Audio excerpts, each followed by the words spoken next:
Hello, everyone. We are here at a Korean restaurant here in Chin Hilby, NY. Let's eat. Guys, nandito na kami sa loob ng Korean restaurant habang kami naghahantay ng aming order.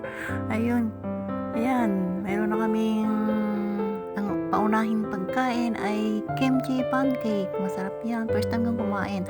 At kasama namin yung anak ng aking hubby na galing pang California. Ngayon nag-invite sa amin para kumain sa labas. At syempre, nagustuhan ko rin para hindi na ako magluluto. Kaya guys, ito na, kumakain na kami pero yung aking order ay stew beef stew. Medyo spicy kasi Korean siya pero hindi naman masyado yan ang aking pagkain, ibang klaseng beef stew.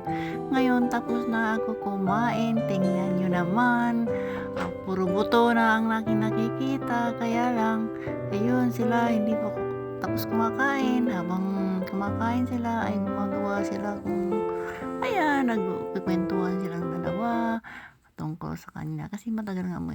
Ngayon, nasa labas na kami, pauwi na kami, maulan nga lang. Ayan, kasama namin, sumunod sa amin ang kanyang anak, sa kanyang sasakyan, pero sa tingin namin, hindi naman siya nakasunod. Ibang way ang dinaanan niya.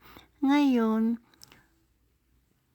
maulan nga siya, hindi namin nakita pero alam niya naman, pero sabi namin sumunod lang siya sa amin kasi para doon siya Hello guys, thank you for watching.